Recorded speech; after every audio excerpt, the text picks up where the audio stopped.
Welcome to Fantasy First Down.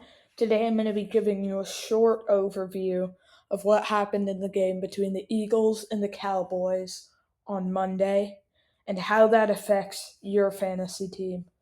All right, so we're going to start out in our first league where we had no one in our starting lineup on either team, but we did have Javonte Williams on our bench. He got 20 fantasy points with 2 touchdowns. If he continues to be the goal line back and starts to prove that he's the goal line back, we will start him. But he has an easy schedule coming up, so we might start him anyway. He is the clear RB1 as of right now, as opposed to Jaden Blue,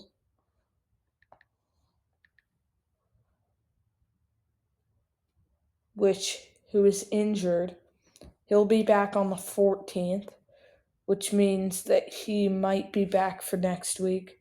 It'll be important to make sure if he will play against the Giants, because he could eat a little bit of the workload that our guy Javonte Williams got, but I'm not too worried as of right now. But on our opponent's team, we had Saquon Barkley only put up 18.4. The Eagles' defense only put up 2, and Jake Elliott put up 8. 8 for Jake Elliott, fairly normal. The bad game from the Eagles' defense, they gave up 20 points. Saquon, he did have an okay game, but obviously not anything breakout, which is great, as he's the best running back from last year. Also, Jake Ferguson on their bench, he did not perform too well. So now we'll exit and move on to our next league. We just covered Detroit. Now we're on to our Denver league. And in my team, we still had no one playing. This time, though, we had no one on our bench. Our opponent did have Jake Elliott, though, but he performed at about where he was supposed to get to, so that shouldn't change the projection much. It's slightly good that he got 8 points instead of 9, but it's a small difference. So not much in this league.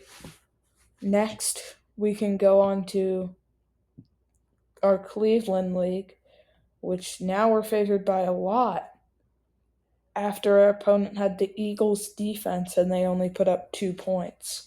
It's great because we have the Patriots. They should be able to put up 6, maybe 5, 6, 7 points in that league. But George Pickens on our bench, only 3 catches for 30 yards, which isn't great. Before I show you how the other players did in their games on Thursday, I'm going to ask you to please like and subscribe. It helps out the channel a lot, and it will give you more great videos like these. Thank you. I'll just set it so that we can see who all already played and who did good. But immediately I'm noticing that A.J. Brown and Devontae Smith both had bad games. George Pickens also did, so bad game for the receivers other than CeeDee Lamb. Had a below-average game. Jahan Dotson had a great game. Jake Elliott did pretty well. Dallas Goedert outperformed. Javonte Williams was the standout, but he wasn't started in many lineups, so that didn't affect it much. And come back on Monday to see an update on all of the games that happened on Sunday. Thanks for watching, and see you next time on Fantasy First Down.